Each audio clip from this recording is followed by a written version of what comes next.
What can men do in the face of such shopping lists?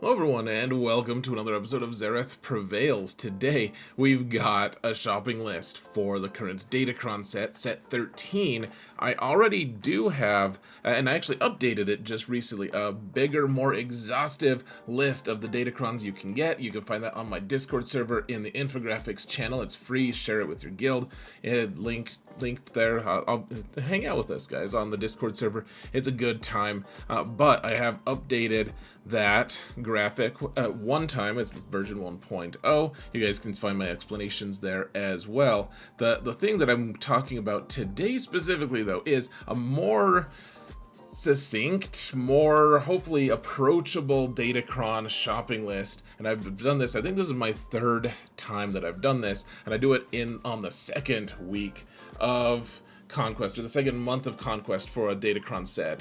On the second month of Conquest, like that. Xerath brought to me. We could make a whole song, guys. That'll be amazing. Let's not do that. But this is just a list of the 7 best Datacrons. You can find that. It's also an infographic on my Discord server in the same place. So be the hero your guild doesn't deserve, and share this with them. And before we jump into this actual amazing infographic, let's talk about how amazing my patrons are. Thank you guys so much for all of your support, guys. Thank you. It means the world to me. It truly does. I couldn't do this without you, guys. Thank you so much. And if you want to support this channel for free, folks, all you gotta do is hit that thumbs up button, subscribe, comment. Let's mount the algorithm, folks, and come watch me on Twitch. It's live streams are free to watch on Twitch. There's a link in the video description for that as well. And if you want to sign up for notifications and a link whenever I go live, you can also sign up for that on my Discord server. It will only tag you if you sign up for it. So not too bad. Let's get into the actual discussion on the infographic. So we only have 7 that I'm suggesting. Honestly, this is one of those big sets that you probably need more than just 7, but these are the 7 that if you have a full roster, if you have all the characters, these are the ones that you want to get for sure. You don't want to miss out on them. And then I would look at the other infographic, the bigger one, if you want a more exhaustive list. But let's do talk about this a little bit. So we'll keep zooming in, shall we? So first off, then this is maybe the most important part of any of this, and I didn't overly emphasize it because, honestly, if people don't want to watch my videos, guys, I never get clicks on these Datacron videos, really, I don't get many.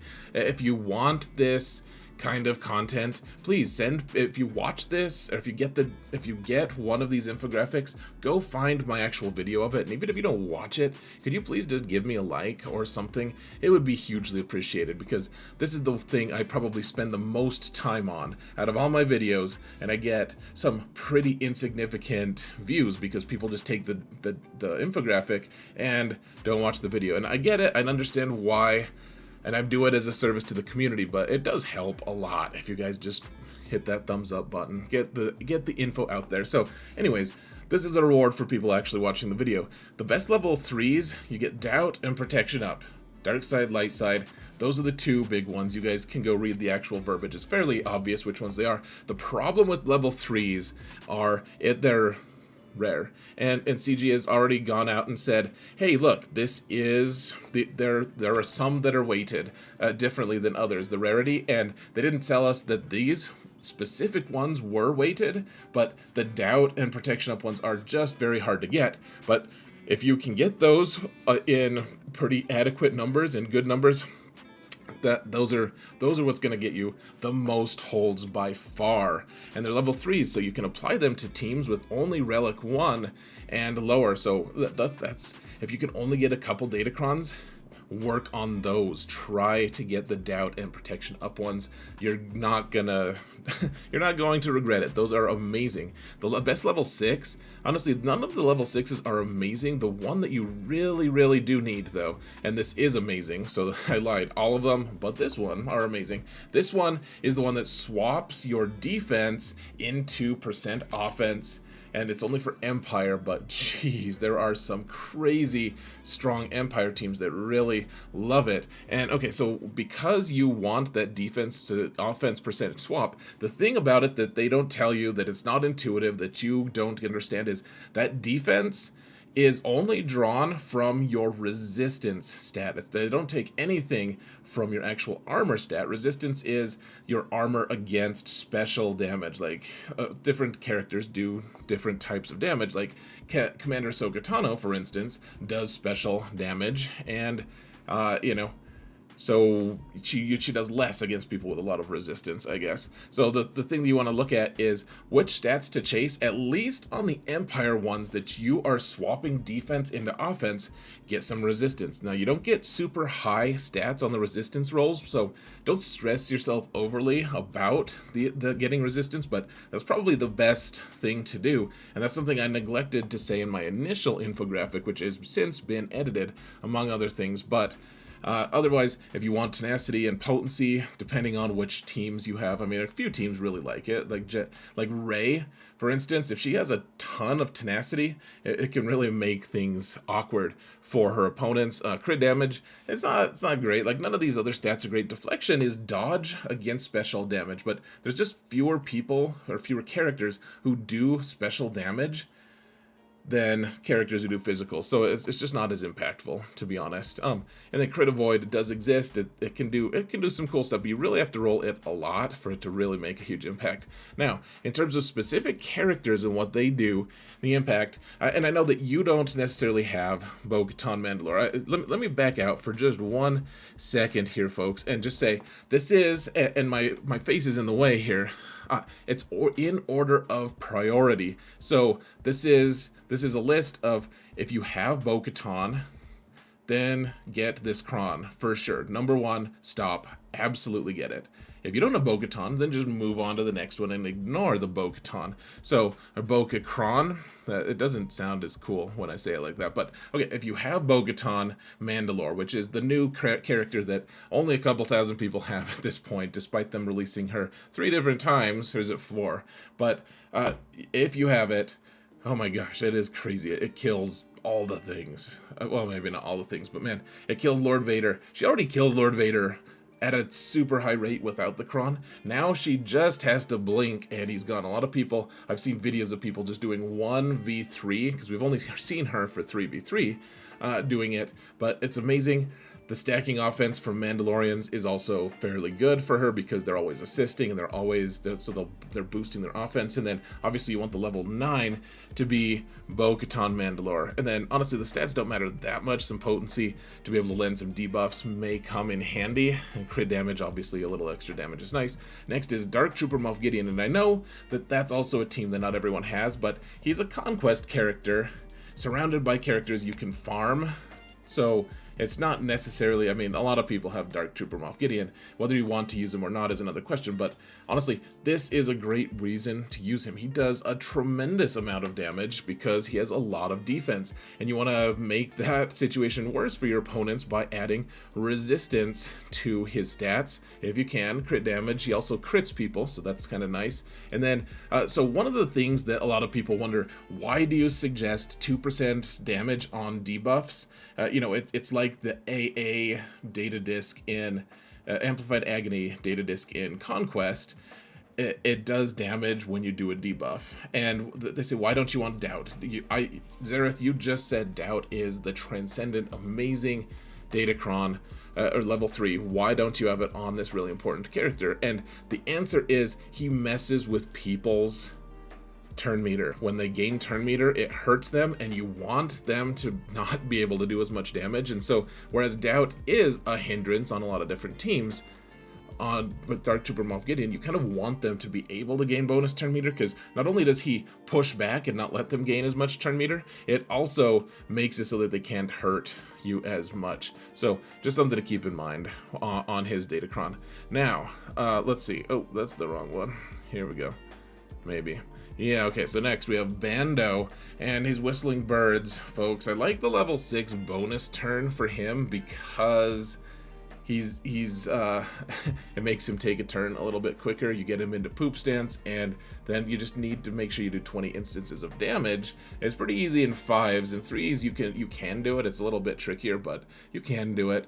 There's also the protection up or the protection up one. That one's decent, and in fact, hold on a sec. Okay, I fixed it actually, guys. Sorry about that. That's crazy. You want the level 3, I think. Maybe in 5s it doesn't matter as much, but in 3v3 you want the damage on debuffs, because you want to do debuffs, and that adds an extra instance of damage. And that's typically what you want, especially in 3v3, where you just don't do as much damage because you don't have as many opponents to hit with your AoEs and stuff.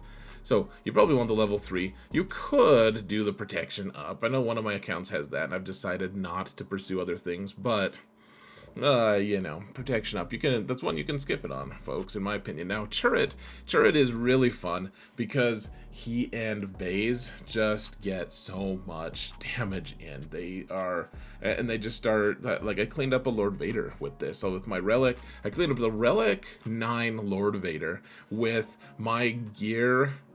What was it? It was Relic 5 Turret and Baze, and then I think maybe I put like Wedge in there. You have to have a Rebel Fighter to be able to activate this as the lead, and so I don't have Saw at Relic anything. At Relic 3, he's only a gear 12 on that account, and so what these guys are doing is they just go in and they get so many stacks of heal over time, and then this heals over time act like Darth Vader's leadership with the dots, and the damage over time, when they go away, they just reappear. Same thing with Turret. When they disappear, they reappear, and it's a pretty magical thing, because once they disappear, that boosts, and then they reappear. Every time they appear at all, appearing or reappearing, then he and Baze both get 10% extra offense, and they just start destroying people. You can one-shot characters super well. It's disgusting and really fun.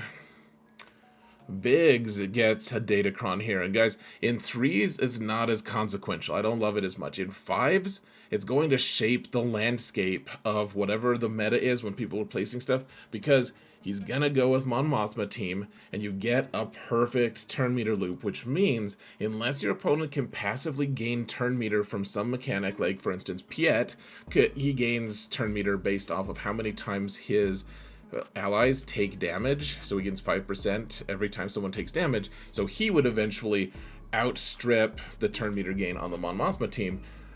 A lot of teams don't have that, and so I've seen people fairly convincingly be able to just hit auto and kill a full, like, Galactic Legend Leia team in 5v5. Not that Leia is an insurmountable, crazy threat on defense in 5s, but it is very strong. In 3s, you don't get a perfect turn meter loop, but in 5s you do, and unless your opponent has some way to stop them, gain passive turn meter gain, or if they have undispellable damage immunity, like Rey, for instance, would stop them, then so you should just time them out. They'd get to the undispellable turn meter gain, and then they would just gain all the turn meter. Rey would never take a turn, but the Biggs team with Mon Mothma would just never, they just time out because they couldn't get past it. It's still a good team. It's going to run a lot of different teams completely out of business, honestly. It'll be pretty interesting to see the meta in 5v5 in this upcoming season. This is one you really don't want to miss either, and I like the tenacity just because it makes it so that they can't stick debuffs on you that would otherwise stop your undispellable turn meter, or your unstoppable turn meter gains. Now, Inquisition are another one that they don't have a specific level 9, but man, they just hit so much harder with this 400% offense thing, and so you just get them some resistance or maybe some deflection. If you can't get that, get doubt, make it so that other teams are just really going to struggle to counter them, and you'll be good to go. And then finally, we have Lord Vader, who is an Empire character. Surprise, he's Empire, so he's going to swap his defense for offense, and then you put doubt on here. And teams that would normally beat him, like, otherwise, so Troopers are another team that you really probably want a Datacron for, but I just didn't have room for it. But Lord Vader with doubt just stops Troopers in its tracks, so Troopers are just not as important. Like, they had their Datacron last set, or a couple sets ago, and it was really nice. You could actually beat a lot of Lord Vader teams with that set. This set is very similar in a lot of ways. The biggest thing being Doubt just stops Imperial troopers in its tracks because they can't gain bonus turn meter with Doubt. They can't gain those buffs that they need. It's just a whole mess, and they get slaughtered like animals. So similar to what Lord Vader did to the Tuscans, I suppose. But yeah, he stops bounty hunters too. Like Mando really likes to go in and he really likes to go in and kill the Lord Vader team sometimes, and depending on the comp. And this time you're just gonna shut him down because Doubt disallows Mando from gaining one of the buffs he needs in order to disintegrate people. So I don't know, not that that's like a really huge use case, but I mean, what else counters Lord Vader? Well, the answer is Bo-Katan Mandalore. But if your opponent doesn't have Bo-Katan Mandalore, the Lord Vader team is going to be a very strong team on defense indeed, and it'll be fun, guys, for you, for everyone watching, for your neighbors, for other people that don't even know about it for some reason. And the other thing that's going to be really fun is me leaving. Guys, go get the infographics, come watch me on Twitch. Thank you all so much for watching, and remember that in all things, Xaereth prevails.